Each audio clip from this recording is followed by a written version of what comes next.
Assalamualaikum warahmatullahi wabarakatuh. Hamdan wa syukran lillah. Nahmaduhu wa nasta'inuhu wa nastaghfiruh wa na'udzu billahi min syururi anfusina wa min sayyiati a'malina. Man yahdihillahu fala mudilla lah wa man yudlil fala hadiyalah. Asyhadu an la ilaha illallah wahdahu la syarika lah wa asyhadu anna sayyidana Muhammadan abduhu wa rasuluh ba'atha Allahu rahmatan lil alamin. Wa nusalli wa nusallim alaihi wa ala alihi fil awwalin wal akhirin wa fil mala'il a'la ila yaumiddin. Alhamdulillah, jumpa kembali bersama Aventador 007. Nah, teman-teman, kali ini saya ingin mengajak teman-teman berpikir lebih kritis dan logis. Nah, yang tampil di layar ini adalah seseorang dari Indonesia yang mana dia menanyakan tentang nasabnya. Entah nasabnya atau nasab temannya. Alhasil dia menanyakan tentang nasab ini ke Naqabah Ashraf Al-Iraq. Ya. Kemudian dijawab, Waalaikumsalam warahmatullahi wabarakatuh. Aina taskun? Tinggal di mana? Dijawab, di Indonesia, tinggal di Indonesia. Kemudian dijawab oleh Naqabah Ashraf Iraq, An-nasab fi syahada ghairu sahih lianna as-sayyid Saleh bin as-Syekh Abdul Qadir ma indahu walad ismu Abdul Aziz. Nah, gimana nih? Kalau sudah begini bagaimana? Tak sakit cetak. Ya, sakit cetak. Ini kan nasab disambungkan ke Syekh Abdul Qadir Jilani. Ternyata kata Naqabah Ashraf Irak, ini nasabnya nggak benar. Kenapa? Karena ada nama Abdul Aziz. Itu yang saya kasih kurung merah itu. Ternyata Soleh ini nggak punya nama anak-anak yang bernama Abdul Aziz. Pasti remah ya. Ya, Abdul Aziz nggak punya. Dan di nasab ini juga ada dugaan pencangkokan. Misalnya nih, di nomor 22 ada nama Sayyid Yakub. Ini juga diduga cangkokan juga. Terus ini juga nomor 29 ada nama Sayyid Abdullah. Ini adalah Syekh Among Rogo. Dan itu bukan Sayyid Abdullah. Nah, nih, kemarin ini sudah saya bahas ini. Disampaikan oleh Linawati. Jadi, beliau ini pakar nasab. Pakar nasab, para wali-wali, para tokoh-tokoh Nusantara, terutama Kesultanan Banten dan Cirebon. Dan tokoh ini bukan nggak dikenal, sangat dikenal sekali oleh orang-orang yang sekarang ini meramaikan dengan isu bahwa nasab Alawi terputus ini. Mereka sangat kenal sekali dengan Raden Ayu Linawati. Ya. Dan di antara mereka ada yang belajar ilmu nasab dan ilmu manuskrip dari beliau juga. Tetapi diselewengkan, dipakai untuk nyerang Pak Alawi. Ya, ya sudah, kita sekarang kembali ke awal ya. Sekarang kalau dengan cara seperti ini, dengan menasabkan, ini kan nasab Sunan Giri. Sunan Giri dikatakan keturunan Al-Hasani dari jalur Syekh Abdul Qadir Al-Jilani. Padahal selama ini semua kitab-kitab sejarah, manuskrip-manuskrip di kerajaan-kerajaan kuno di Indonesia, Kesultanan Palembang, Cirebon, Banten, dan mana-mana itu menulis bahwa Sunan Giri adalah Al-Husaini dari marga Adomat Khan dari jalur Imam Ubaidillah bin Ahmad Al-Muhajir. Nah, tiba-tiba datang sekelompok orang membawa cerita beda. Nah, ini saya kasih rekamannya. Bahwa Sunan Giri Maulana Ishaq yang dulu yang mulai dari datuk-datuk kita malah itu terkenal sebagai keturunan Rasulullah lewat Sayyidina Husain. Bahkan manuskrip Madura juga semuanya. Bahkan manuskrip Madura juga semuanya. Ya. menulis bahwa Sunan Giri adalah dari jalur Al-Husain, dari jalur Adhomat Khan, dari keturunan Imam Ubaidillah bin Ahmad Al-Muhajir. Ya, semua manuskrip di Madura mengatakan menulis begitu. Tetapi tiba-tiba ini mengatakan Sunan Giri Maulana Ishaq bersaudara dengan Maulana Ibrahim As-Samarqandi itu min dzurriyyah Jumatil Kubra Al-Husain. Ternyata Sunan Giri Al-Hasani. Sunan Giri Al-Hasani Maulana Ishaq. Nah, ya, ternyata Sunan Giri adalah Al-Hasani menurut mereka. Ya, tadi dia menyebutkan Maulana Ishaq bersaudara dengan Syekh Said Ibrahim As-Samarqandi. Nah, dengan ini mereka berpikir adalah Said Ibrahim As-Samarqandi itu berasal dari Samarkand, berasal dari Uzbekistan, sehingga mereka menafikan nggak mungkin kalau Sunan Giri itu keturunan Yaman. Nah ini kok ada orang dari Samarkand. Nah nanti itu kita akan bahas itu tentang Samarkand ini. Tapi kita bahas dulu tentang Syekh Abdul Qadir Jailani. Ya, setelah kita lihat bahwa di silsilah ini ada dugaan beberapa pencangkokan, yaitu di nomor 28 Said Abdullah, dan kemudian nomor 22 Said Yakub, dan kemudian di nomor 14 ada nomor 15 ada nama Abdul Aziz. Nah, sekarang kita cek apakah dengan memasukkan Sunan Giri ke keturunan Syekh Abdul Qadir Jailani itu menjadikan bahwa ini menjadi jalur Al-Hasani atau justru malah diragukan. Ya. Nah, kita cek. Ini saya cek tadi di kitab Al-Fakhri fi An-Nasab Talibiyin. Itu saya nggak menemukan sampai ke Syekh Abdul Qadir Jailani. Mentok di Yahya bin Muhammad bin Dawud bin Musa bin Abdullah bin Musa Al-Jun. Mentok di situ. Kemudian saya coba lagi telusuri di kitab Umdatul Talib. Di kitab Umdatul Talib malah tertulis jelas ya. Abdul Qadir Al-Kilani. Huwa Abdul Qadir bin Muhammad Janki Dausan. Wa Abdul Qadir bin Muhammad Janki Dausan Ibni Abdullah Al-Mazkur. Abdullah Al-Mazkur ini adalah Abdullah bin Yahya bin Muhammad bin Dawud bin Musa bin Abdullah bin Musa Al-Jun. Ya, ini dibilang seperti itu. Ya, Syekh Abdul Qadir Jailani tidak pernah mendakwakan dirinya bernasabkan seperti itu, nggak pernah.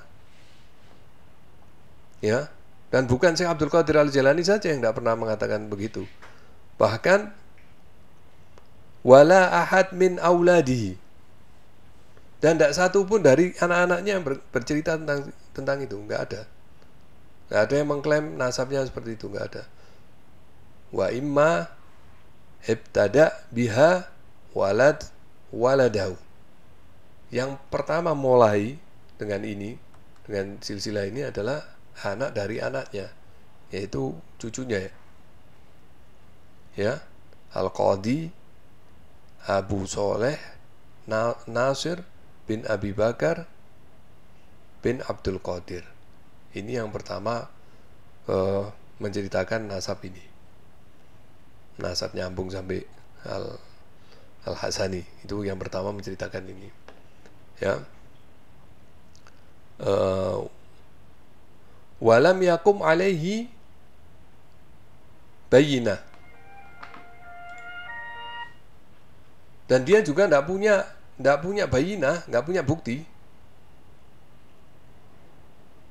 ya. Wala arafaha lahu ahad, dan tidak ada satupun yang mengetahui itu. Dianya tidak punya bukti dan tidak ada orang-orang yang mengetahuinya juga. Tidak ada yang tahu. Nah, gimana ini? Ala anna Abdullah bin Muhammad bin Yahya rajul Hijaz walam yakhruj anil Hijaz. ya. Dan ini orangnya yang diklaim ini, yang diklaim sebagai kakek ini Abdullah bin Muhammad bin Yahya ini adalah orang Hijaz dan tidak pernah keluar dari Hijaz. Jadi kok bisa nyambung ke Al-Kilani itu dari mana? Sedangkan dia diam netap di Hijaz. Ya. Wahadil isim, dan nama ani jangki dausat, ya, a'jami sorihan kama taroh. Gimana sekarang? Nama jangki dausat itu nama a'jami, nama orang ajam. Jadi di sini jelas dikatakan bahwa Syekh Abdul Qadir Jilani bahkan bukan orang Arab, bahkan ajami, nama ajami, jangki dausat. Ya mungkin dia keturunan Persia mungkin atau kemana. Ya. Oke. Jangki dausat. Kalau seperti ini gimana nih? Malah nggak ketemu nih. Mengklaim Al-Hasani dari jalur Syekh Abdul Qadir Jilani, tapi ada beberapa dugaan penambahan nama, pencakokan nama, 1, 2, 3 pencakokan plus Syekh Abdul Qadir Jilaninya sendiri ternyata ajami. Ya, maunya nyambung ke nasab ke Rasulullah dengan lewat asal bukan Bani Alawi. Ini kan asal bukan Bani Alawi, disambung-sambungkan. Pokoknya yang penting bukan Bani Alawi. Intinya jangan sampai Bani Alawi. Jadi disambung-sambungkan, dicangkok-cangkokkan. Dugaannya seperti itu. Malah nyambungnya ke Syekh Abdul Qadir Jilani, seorang aulia besar yang ternyata menurut ahli nasab bukan keturunan Arab. Namanya jelas nama ajami. Nah, oke. Kemudian mengenai Sayyid Ibrahim Asmorokondi, kan dalil mereka nggak mungkin ini dari Yaman, karena ini ada nama Ibrahim Asmorokondi. Asmorokondi itu dari Samarkand. Samarkand itu Uzbekistan. Jadi leluhurnya itu katanya dari Uzbekistan, dari Samarkand. Nah, pernah nggak dipelajari? Bener nggak itu dari Samarkand? Karena kalau kita baca di kitab manuskrip seperti di kitab Samsud Dohiro itu ditulis Sayyid Ibrahim Asmoro. Nah, sekarang kalau kita mengikuti logikanya dia, Asmorokondi dari Samarkand, pasti nggak itu dari Samarkand? Sebab di Arab itu biasa dengan lakop-lakop. Misalnya Sayyid Isa Ar-Rumi. Kenapa kok dipanggil Sayyid Isa Ar-Rumi? Karena beliau ibunya seorang Rum, orang Eropa.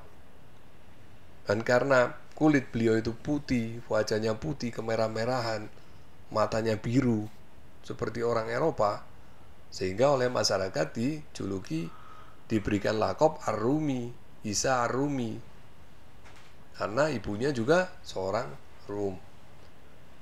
Jadi nggak mesti dari negara Samarkand sana itu Sayyid Isa Ar-Rumi, ayah dari Sayyid Ahmad Al-Muhajir, Imam Ahmad Al-Muhajir, putra dari Imam Isa Ar-Rumi. Nah sekarang, wah itu jangan-jangan jangan-jangan ngarang-ngarang. Lu nggak ngarang-ngarang, ini coba lihat di kitab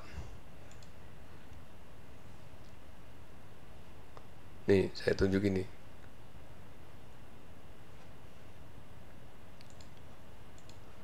Di kitab Al-Fakhri ini ditulis ini. Di sini ada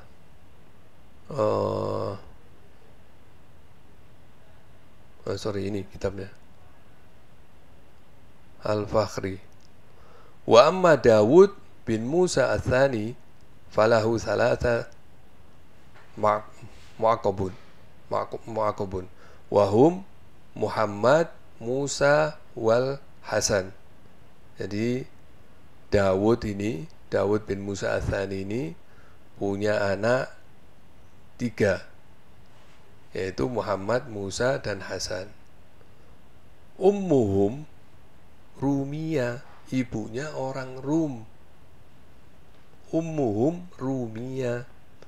Wa auladuhum ya'rafuna bi Bani Ar-Rumiyah.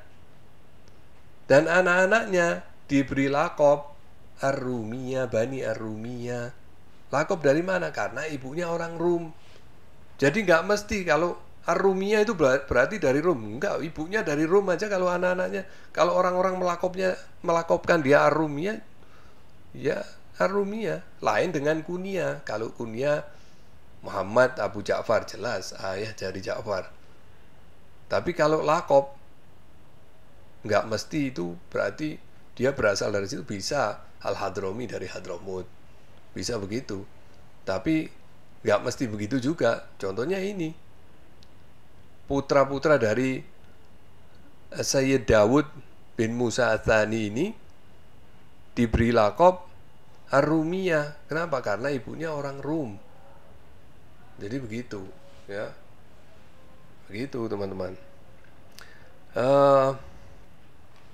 Saya kira cukup jelas yang saya sampaikan kali ini, ya. Semoga bermanfaat. Mohon maaf apabila ada salah kata, khilaf, dan lain-lain. Yang jelas tujuan saya di sini adalah menyampaikan yang sebenarnya. Tidak ada lain-lain. Harapan saya kita semua menggunakan neokortek kita secara maksimal. Di mana neokortek itu adalah tempat di otak kita untuk berpikir secara ilmiah, logis, dan kritis. Ya, bukan menggunakan croc brain lagi. Jangan gunakan croc brain untuk berpikir. Gunakan neokortek supaya kita bisa berpikir secara cerdas, secara logika, secara ilmiah. Nah, plus ini, oh ya, sebelumnya silahkan dibuktikan. Bagi yang mengatakan bahwa apa yang saya sajikan ini semuanya nggak berdasar, tolong sajikan, buktikan secara standar dari Kiai Haji Imaduddin Al-Bantani bahwa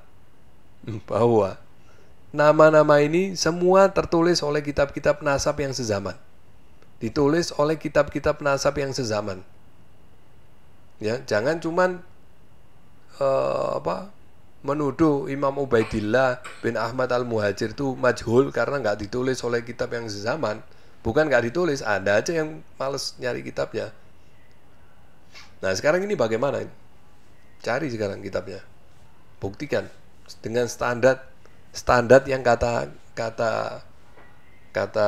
tim Hore dari Kiai Haji Imaduddin itu standarnya standar ilmiah yang mutaakhir. Bahkan ulama dari abad ke-1 Hijriah sampai abad ke-15 Hijriah, abad ke-4 ya, sampai abad ke-15 Hijriah, nggak ada yang bisa menemukan seperti yang Kiai Haji Imaduddin temukan. Bahkan Imam Ibnu Hajar Al-Haytami pun yang namanya maktub di kitab Tabaqat An-Nasabin sebagai ulama ahli nasab pun sama Kiai Imaduddin Al-Bantani dipertanyakan referensi dan datanya. Udah, ini sudah alimul alama, sudah lebih alim dari para alama, para orang-orang alim. Udah, kalau Anda mengikuti jalur beliau, silahkan dibuktikan dengan standar dalam tanda kutip ilmiahnya Kiai Haji Imaduddin Al-Bantani. Ya. Oke, gitu aja. Wabillahi taufiq wal hidayah wal afu minkum. Wassalamualaikum warahmatullahi wabarakatuh.